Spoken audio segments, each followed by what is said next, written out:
Hey everyone. Never thought I'd be the guy writing one of these, but here I am. Maybe this'll help someone avoid what I went through. I'm just an average guy, 35, working in logistics. My wife, let's call her Rachel, is a bookkeeper.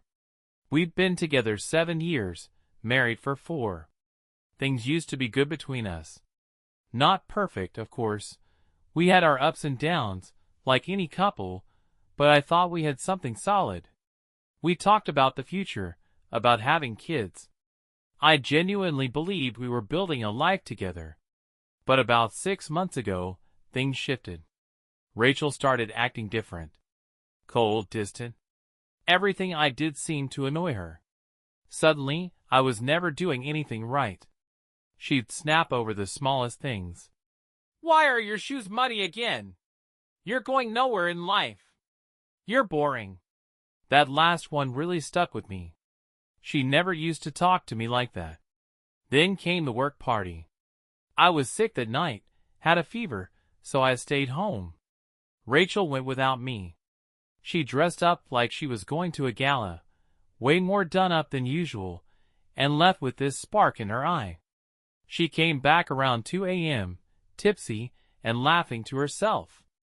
Went straight into the bathroom with her phone, whispering and giggling. When I asked who she was talking to, she said, "Just Katie from accounting, you don't know her." But I knew. My gut told me something was off. After that night, she couldn't stop talking about one person, my boss, Alex. Alex is so brilliant. He's such a natural leader. You could really learn a thing or two from him. Yeah, that Alex. 48, divorced, drives a BMW, lives in a mansion outside the city. Charms everyone like he's some kind of celebrity. And suddenly, my wife was head over heels for him, and not even hiding it. Meanwhile, I was getting insulted and belittled like I was just taking up space. Compared to him constantly. Alex knows what he wants. You? You're always drifting. It was like she forgot who I was. Or maybe she didn't want to remember. At the time, I kept telling myself it was just a rough patch. That maybe things would settle. God, I was so wrong. Fast forward a few weeks after that company party, and things just kept going downhill. Rachel barely looked at me anymore. She was always working late, but her paychecks didn't show any overtime. She started guarding her phone like it was the nuclear codes, screen always facing down, sudden trips to the other room to take calls from her mom, and random smiling at texts she wouldn't explain. Still, I didn't have proof. Just vibes. Ugly, gut-churning vibes. Then came the day everything blew up. I work shifts, sometimes nights, sometimes days. That Friday, I was supposed to be on the night shift, so Rachel thought she had the whole house to herself. But due to a schedule change, I was told to come in late. Management was rearranging teams, and they needed me only after midnight. So I decided to head home, chill a bit, surprise her maybe, even grab dinner together for once. Biggest mistake of my life. I walked into my own house around 8:30 p.m., totally quiet, lights dimmed. I figured maybe she was in bed or watching TV. But no, I heard noises coming from our bedroom. And not the kind of noises you mistake for TV or anything innocent. No, it was very clear, very specific. I froze. I couldn't breathe. But some part of me had to know. I pushed the bedroom door open. And there she was. Rachel. My wife. With Alex. My freaking boss. In my bed? I wish I could say I stormed in and yelled. That I did something dramatic. But I just stood there. I felt like the floor dropped out from under me. My legs were made of cement. My chest was collapsing in on itself. Rachel screamed. Alex, that smug piece of crap, actually had the nerve to grin. Like it was a joke. Like I'd caught them stealing snacks instead of wrecking my life. Rachel didn't even try to cover up. Just rolled her eyes and said, Well, guess this saves us both time. I didn't even understand what that meant at first. My ears were ringing. My blood was pounding. I slammed the door and left. I couldn't be in that house another second. I didn't sleep that night. I just drove around the city aimlessly, trying to breathe, trying to think, trying to process what the hell had just happened. By sunrise, I was parked in some empty lot, and the rage hit me like a freight train. I couldn't just leave it at that. I had questions. I needed answers. So I went back. She was in the kitchen, like nothing happened. Drinking coffee. Wearing the same damn robe she'd worn 100 times when we cuddled on the couch. Like the night before didn't happen. Like she hadn't just set fire to our entire marriage. She didn't even flinch when I walked in. Me. You seriously have nothing to say? Nothing? Rachel shrugs. What do you want me to say, Kyle? Me. An explanation, maybe? An apology? She just sipped her coffee and said, I'm tired of pretending. Tired of walking on eggshells around you. You've been stuck in the same place for years. You don't inspire me anymore. I couldn't believe what I was hearing. Me. So your solution was to screw my boss? In our bed? She looked right at me, dead serious. At least he knows what he wants. He's decisive. Charismatic. He doesn't come home smelling like diesel and stress. I'm tired of living like I'm stuck in a rerun of a sad sitcom. I was shaking. Hands clenched so hard my nails dug into my palms. She lied so easily. Coldly. I asked her how long it had been going on. She said, not long. Liar. I asked her if she loved him. Another shrug. Maybe. He makes me feel alive. She never answered anything straight. Just fed me half-truths and deflections. She didn't care. She wasn't sorry. She didn't even try to fight for the marriage. I realized then she'd already checked out long ago. I was just the last to find out. After that kitchen showdown, I left. Again. I didn't know where to go, so I drove to my brother's place across town. I hadn't cried in years, but I cried that day. I'm talking full-blown, ugly, couldn't breathe sobbing. My brother was shocked. He's never seen me like that. I'm usually the calm one, the one who fixes things. But this broke something in me I didn't even know could break. I couldn't stop thinking about it. Them. My boss, the guy I'd respected, even defended in meetings when people trashed his ideas. And Rachel, the woman I gave everything to. My loyalty. My heart. My time. My life. And they did this to me. What stung the most wasn't even the sex. It was the way she looked at me, like I was a burden. Like I was this embarrassing shadow she had to drag through life. Her contempt, that cold, dismissive tone in her voice, it rewired my brain. It made me question everything. Was I really that boring? That unworthy? Did she ever love me at all? I started obsessing. Rereading old texts between us, scrolling back to our wedding photos, trying to figure out when she stopped loving me. Looking for signs. Hints. Warnings I ignored.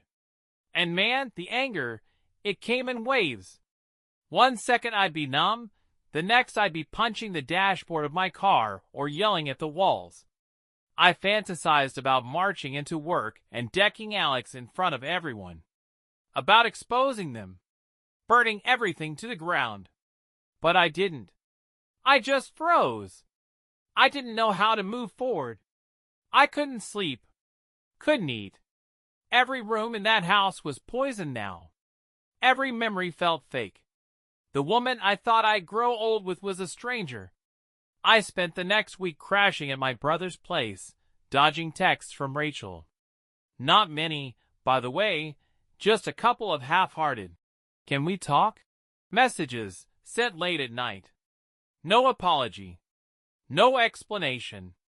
Just vague attempts at I don't even know what. Damage control? Eventually, I agreed to meet. I needed closure. Something. So I came back to the house, our house, and found her sitting at the dining table, sipping wine like it was just another Tuesday. She looked calm. Peaceful even. Meanwhile, I felt like I hadn't taken a full breath in days. I asked her, "Do you want to save this marriage?" She didn't even hesitate. No. Just like that. She said she was done living a small life, and that she felt stuck with me. Said Alex made her feel seen, and that she hadn't felt that way with me in years. I asked, "Then why not just leave me before you cheated?" She gave the most brutal answer I've ever heard. Because I didn't know I could do better until he showed me I could. That line, it broke me. Not just because of the cruelty in it, but because I believed in us. I fought for us. And she just left emotionally long ago and waited until someone better showed up. I told her I wanted to fix things. If there was even a chance, I still loved her. God help me, I did. But she wasn't interested. She wasn't crying. She wasn't torn. She was over it. Over me. She said, "I don't hate you, Kyle. I'm just done living this version of life." And just like that, it was over. She packed a few bags that night. Moved into his place. The same boss I had to see every day at work, at least for now. I could barely stand to walk into the building. The smug looks. The pitying glances. I felt like a ghost haunting my own life. The days after Rachel left were some of the loneliest I've ever lived. It was like grief, but worse, because the person wasn't dead, just gone from the version of life we built together. And she chose it. Willingly. I'd catch myself staring at the empty side of the bed, looking at her mug in the cabinet. The little post-it notes she used to leave on the fridge, all gone. It felt like someone had died and taken my future with them. I couldn't even go to work without feeling like I was being punched in the chest. Seeing Alex strut through the office like he hadn't stolen my entire life, it made me physically ill. I started calling in sick, using up my PTO. Eventually, I talked to HR and requested a transfer. Didn't care where. I just couldn't keep breathing the same air as that man. Friends didn't really know what to say. Some were supportive. Some just said, "Well, at least you found out now." As if timing made any of it better. A few even hinted that maybe I'd let her drift. That maybe I'd gotten too comfortable. That hit hard. Because yeah, I was comfortable. I thought that's what marriage was. Stability. Trust. Safety. I didn't know I was supposed to compete like I was on The Bachelor every day just to keep my wife interested. I spent hours scrolling through our photos, our texts, just trying to pinpoint when I stopped being enough. But there's no clear timestamp for betrayal. No red X on the calendar. It just happens.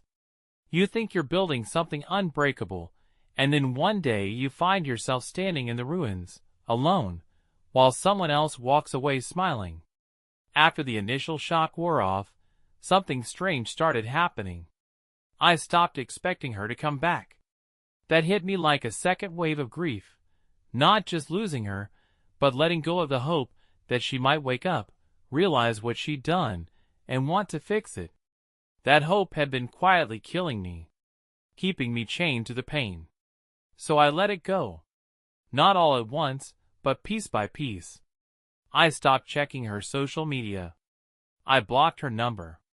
I threw out the anniversary cards she'd written, the ones I used to read like scripture when things got tough. I cleared the house of her things, not in a rage, but like I was finally exhaling. It felt like removing shards of glass from a wound. Painful, but necessary. I started going back to the gym. Not to get revenge, or post thirst traps or whatever, but because I needed somewhere to put the energy. The rage. The grief. the exhaustion. The weight room didn't care that my wife cheated. It just let me work through the fire. And then, therapy. God, I wish I'd gone sooner. I sat down across from this soft-spoken therapist named Linda, and within 5 minutes I was crying like a kid again, telling her things I didn't even know I was holding. The shame, the self-doubt, the fear that maybe Rachel was right, that I wasn't enough. Linda looked me in the eye and said, "Being betrayed isn't a reflection of your worth. It's a reflection of their character." That one sentence? It stuck with me. Still does. I started journaling, talking to friends again, making meals for myself instead of eating whatever garbage I could find. Every little thing felt like a battle, but each one was a small win. No, I wasn't healed. But for the first time, I wasn't drowning either. Somewhere along the line, I think it was a Saturday morning, making coffee alone in what used to be our kitchen, I realized something huge. I had been holding on to the idea of Rachel longer than I had actually loved the real Rachel. Looking back, she hadn't been the woman I married in a long time. She'd changed. We both had, sure, but while I thought we were building something together, she was checking out and building secret fantasies in her head. Fantasies I never stood a chance against. That hurt, yeah. But also, it freed me. She wanted a new life? She got it. But I wasn't going to sit around playing the villain in someone else's twisted story. I knew who I was. I knew what I brought to the table: loyalty, stability, love. And if she saw that as boring, then she wasn't the person I needed beside me for the long haul. The biggest lesson? People don't cheat because you're not enough. They cheat because they're not enough. That realization alone helped me sleep again. Funny thing is, I started noticing how much lighter I felt without her around. No more walking on eggshells. No more passive-aggressive digs about my job or my clothes or how I wasn't ambitious enough. No more comparing me to her coworkers or Alex, the human ego trip. I began to enjoy silence again. Peace. My own company. It wasn't instant. There were still bad days, waves of anger, nights where the bed felt like a canyon. But the good days started outnumbering the bad. And slowly, I stopped waking up thinking about them, and started waking up thinking about me. You know how people say heartbreak changes you? They're right. I'm not the same man I was when this started. I don't love the same way. I don't trust the same way. I definitely don't tolerate the same things. Rachel didn't just break my heart, she reshaped it. And I had to learn the hard way that not everyone you love is capable of loving you back the way you deserve. I used to believe that if you gave someone your all, loyalty, time, attention, forgiveness, they'd see that and treat it like gold. But the truth is, some people only see value in newness, in excitement, in being chased. And when life settles down, they start craving something shiny instead of something solid. That's not on me. And if you've been through this, it's not on you either. I used to replay the betrayal over and over like a movie I couldn't turn off. But now, when I think of Rachel, I don't feel the same fire. I don't even feel hate. I just feel done. Like she's a story I read once and closed the book on. No sequel. No second read. And as for Alex, I quit. I left that company. Not because I was running, but because I refused to stay in a place where people like him were rewarded and people like me were left holding the fallout. I found a new job, smaller team, better leadership. I'm not earning what I did before, but I sleep better at night. And you can't put a price on that. There's power in walking away from what hurts you. Power in choosing your peace. And now, when I look in the mirror, I see someone who's been through hell, but didn't let it define him. Someone who lost everything and still found something worth rebuilding: himself. A few weeks after I started the new job, I got a call from an unknown number. I almost didn't answer. Figured it was a telemarketer or maybe Rachel again, trying for another half-hearted check-in. But curiosity got the better of me. It wasn't Rachel. It was Katie. Yeah, that Katie. Katie from accounting. The one Rachel claimed to be texting the night of the party. The cover story. She sounded nervous. Said she wasn't sure if she should reach out, but something had been weighing on her. She told me she'd overheard something at work before I left. Something I needed to know. Turns out, Alex had a pattern. A history. Rachel wasn't the first woman he'd mentored into an affair. Not even the second. He'd pulled the same move with 3 other women in the company, all younger, all involved with coworkers or married. HR covered for him because of his value to the company, but rumors spread like wildfire. And here's the kicker. Just days after Rachel moved in with him, Alex ghosted her. Cold. Just like that. Didn't even give her the decency of a breakup. Changed the locks. Blocked her number. Apparently, she came crying back to HR, but there was nothing they could do. He hadn't broken any official rules. He claimed she was unstable and trying to leverage personal issues for professional gain. That man, that smug, polished snake, he chewed her up and spat her out like she was a footnote. Katie said she thought I deserved to know. And I didn't laugh. I didn't gloat. I didn't text Rachel with an "I told you so." I just stared at the wall for a long time, then whispered, "Thank you." Because in that moment, it all finally made sense. It wasn't that I wasn't enough. It was that she never really saw what enough looked like. I never heard from Rachel again after that. Not once. No apology. No explanation. Just silence. And honestly, that silence was the greatest gift she ever gave me. Because sometimes, closure isn't something they give you. It's something you give yourself. It's in the decision to stop chasing answers from people who never value the truth. It's in the quiet mornings where peace replaces panic. It's in the mirror when you realize you're still here. Still standing. Still you. I'm not bitter. I'm not broken. I'm just done mistaking someone's chaos for chemistry. And if you're reading this, heart shattered, questioning your worth, wondering if you'll ever feel whole again, hear me when I say this. You will. Not because they come back, but because you don't need them to.